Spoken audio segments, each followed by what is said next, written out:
LeBron James is the most interesting and compelling story in the NBA right now because of this reason. The Lakers are winning without him.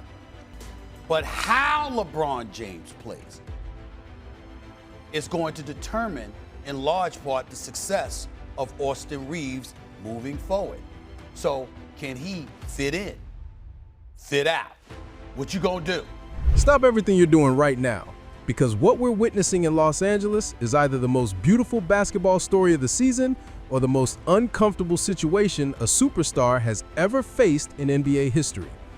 The Los Angeles Lakers are 8-3, they're sitting pretty in the Western Conference, and LeBron James, the face of the franchise, the four-time champion, the guy who's supposed to be the reason they're relevant, has been watching from the sideline in street clothes. Sciatica. That's what's keeping the king off the court.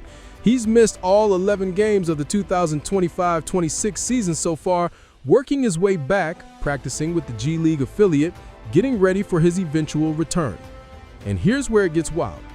The Lakers don't just look okay without him. They don't just look competitive. They look dangerous. They look like a legitimate Western Conference contender. And the man carrying them, the player putting up absolutely absurd numbers, Luka Doncic. Yeah, that Luka Doncic, the one who used to terrorize the Lakers in the Dallas uniform. The same guy who's now wearing purple and gold after one of the most shocking trades in NBA history. Let me paint the picture for you, because this story is insane. Back in February 2025, just 9 months ago, the Lakers pulled off the unthinkable. They traded Anthony Davis to Dallas in a blockbuster 3-team deal that brought Luka Doncic to Los Angeles. The basketball world lost its collective mind. AD for Luka, one of the most debated trades we've seen in years. And you know who was supposed to team up with Luka? You know who was supposed to form this unstoppable duo that would terrorize the Western Conference? LeBron James. Fast forward to November 2025. Training camp comes around. LeBron's dealing with sciatica issues. He sits. 1 game becomes 2. 2 becomes 5. 5 becomes 11. And during those 11 games, something magical happened. Luka Doncic said, "Forget waiting for LeBron. Watch this." 37.1 points per game. That's what Luka is averaging through 7 games this season. 37.1. Let that number marinate for a second. That's not just good. That's not just all-star level. That's MVP caliber basketball. And he's not doing it alone. Austin Reeves, the undrafted kid from Arkansas who was supposed to be a role player, a complimentary piece, the hustle guy, is averaging 30.3 points per game. 30.3. Austin freaking Reeves. The Lakers are 8-3, sitting in 4th place in a bloodbath Western Conference, and they're doing it without their supposed leader, without the guy who brought this whole circus to Los Angeles in the first place. And Stephen A. Smith, he's watching all of this unfold with the biggest smirk you've ever seen, because when Stephen A. talks about LeBron's impending return, he's not asking, will the Lakers be better? He's asking something way more uncomfortable. The Lakers are winning without him. Luka Doncic is a leading candidate for league MVP honors without him. Austin Reeves is averaging 30 without him, and the Lakers are winning without him. 3 times. Count them. 3 times he drops that phrase, without him. That's not analysis. That's shade. That's professional grade trolling wrapped in ESPN packaging. But here's where Stephen A. gets downright surgical with it. He follows up with the compliment, basketball savant LeBron James is. We all know that. And then drops the hammer. But because of Austin Reeves, he ain't gonna affect Luka, because Luka's gonna have the ball in his hands and Luka's gonna do what Luka does. But how LeBron James plays is going to determine, in large part, the success of Austin Reeves moving forward. Read that again, slowly. Stephen A. just said that LeBron's impact on this team isn't about making them better. It's about not making them worse. It's about not disrupting what's already working. It's about fitting into their system rather than them fitting into his. That's crazy. That's an insane thing to say about LeBron James, but it's also completely valid. Because here's the uncomfortable truth that nobody in the Lakers organization wants to say out loud. They found something without him. They've discovered an offensive identity that flows, that moves, that gives multiple players the opportunity to shine. Luka is the primary ball handler and decision maker. He's got the keys to the offense, and he's driving this thing at 100 miles per hour.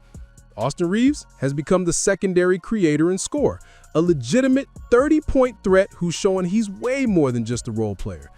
And into this perfectly balanced ecosystem walks LeBron James.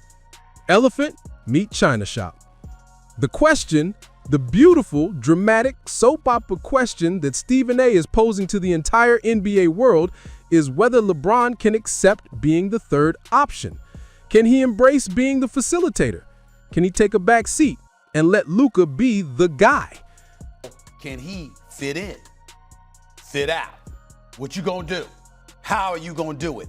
That's going to be the interesting part, because if can he fit in? We're talking about a 4-time NBA champion, a guy who's been to 10 NBA finals, a future first ballot Hall of Famer, one of the greatest players in basketball history. And the question is whether he can fit in with his own team. That's not disrespect. That's reality. That's the most fascinating storyline in the NBA right now. Because think about this. LeBron James is 40 years old, about to turn 41 in December. He's in his 22nd NBA season. And for 2 decades, every team he's been on has been his team. The offense ran through him, the decision-making came from him, and the identity of the franchise was shaped by him.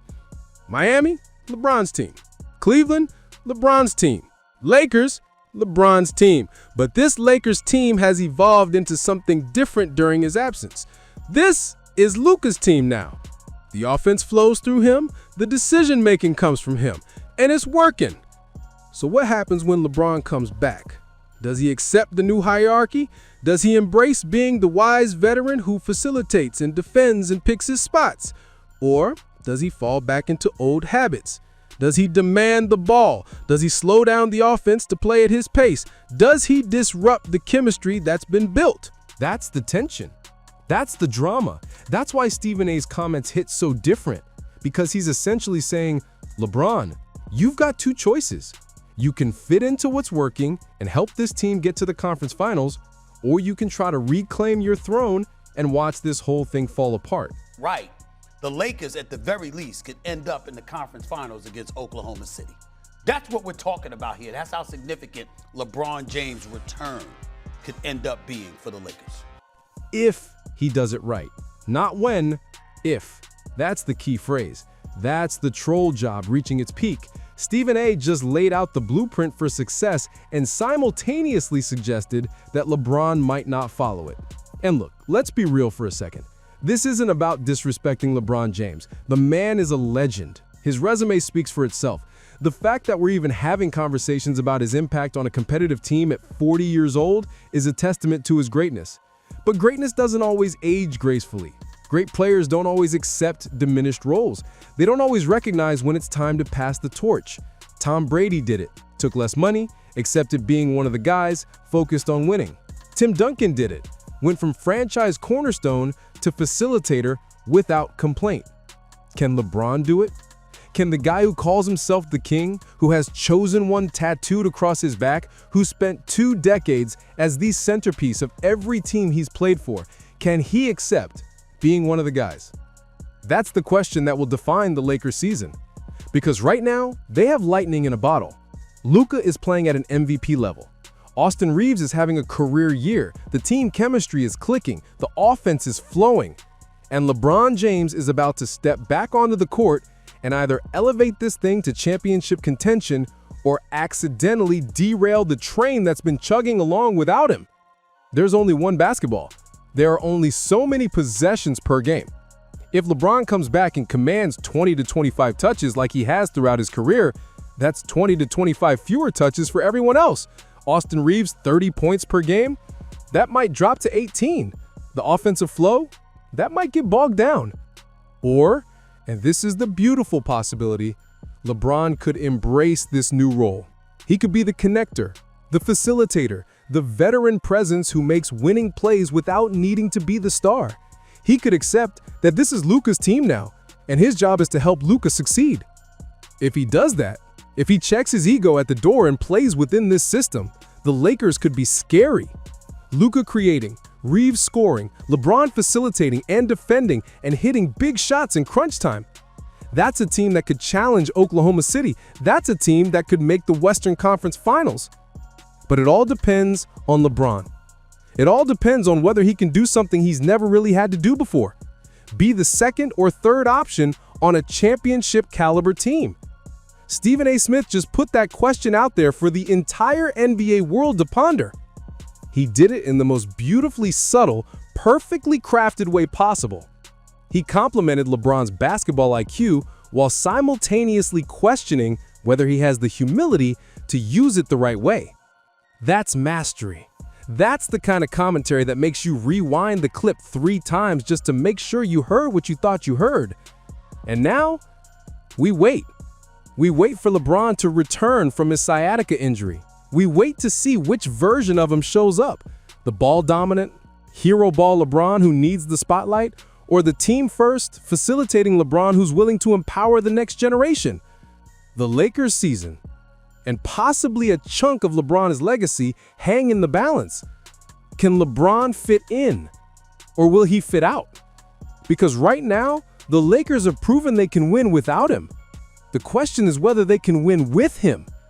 And Stephen A. Smith, he's sitting back with the biggest smirk, watching it all unfold, knowing he just asked the most uncomfortable question in basketball. What do you do when the king returns to find someone else sitting on the throne? Stay tuned. This season is about to get very interesting.